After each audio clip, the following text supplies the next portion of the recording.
Constitution was a fraud, a total fraud. The Founding Fathers were lawyers, they were liars, they were frauds. They sold out their own people. The United States, the colonies, never won the Revolutionary War.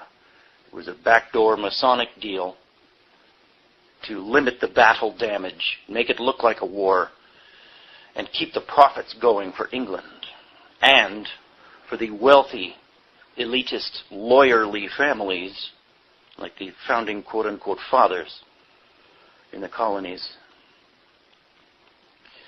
And basically, the reason it appeared for so long that Americans had these rights and so-called rights and freedoms for so long, for a few decades anyway, after the Revolutionary War, it was mostly to do with geography, folks. It was not in the documents of the Constitution. The Constitution does not apply to the common man, as we're about to find out. Not even the Declaration of Independence applied to the common man, as we are about to find out. And if you go back in history, things like even the Magna Carta, they're worthless documents. They're worth about the same as a toilet paper roll. Until then, everything you have that you think are rights, they are actually privileges. And that we're in slavery. We always have been. And it's remarkable that even people who get it,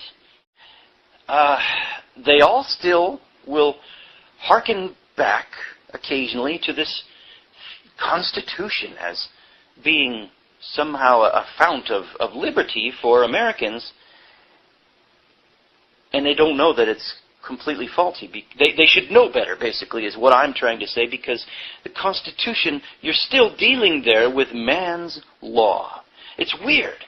The propaganda you're fed in school about the Founding Fathers, the framers of the Constitution, it's like people who really get it, and already you're in rarefied company if you get it and you understand that history is a fraud. However, there was this one time in history, this one completely atypical time, when you had a few honorable lawyers get together in colonial America and write this wonderful document to set mankind free. That was the one time when mankind became noble. The one time when lawyers became noble. That was it, the one time. And come on, doesn't that right there, the picture I just painted, all of mankind's history, all of mankind's laws, it's all about tyranny, and profits is what it's really all about, profits. But there was this one time when that didn't apply. As Americans, we have been taught that we defeated the king and won our freedom. The next document I will use is the Treaty of 1783, which will totally contradict our having won the Revolutionary War. See footnote 2. I want you to notice in the first paragraph that the king refers to himself as Prince of the Holy Roman Empire and of the United States. You know from this that the United States did not negotiate this treaty of peace in a position of strength and victory, but it is obvious that Benjamin Franklin, John Jay, and John Adams negotiated a treaty of further granted privileges from the King of England. Keep this in mind as you study these documents. You also need to understand the players of those that negotiated this treaty. For the Americans, it was Benjamin Franklin, Esquire, a great patriot and standard-bearer of freedom. Or was he? His title includes Esquire.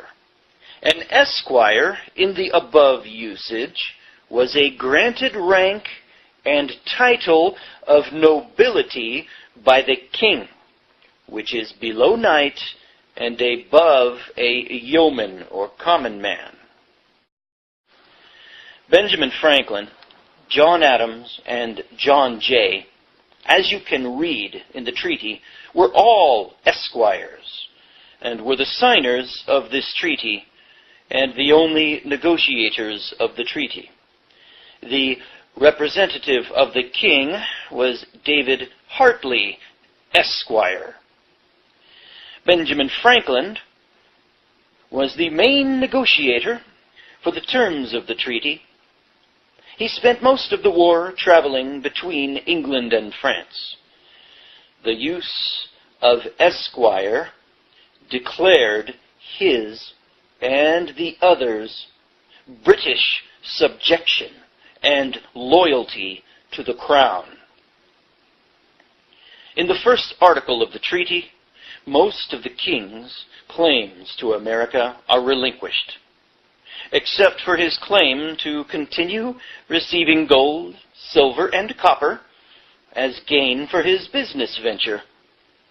Article 3 gives Americans the right to fish the waters around the United States and its rivers. In Article 4, the United States agreed to pay all bona fide debts. I wonder if you have seen the main and obvious point. This treaty was signed in 1783. The war was over in 1781.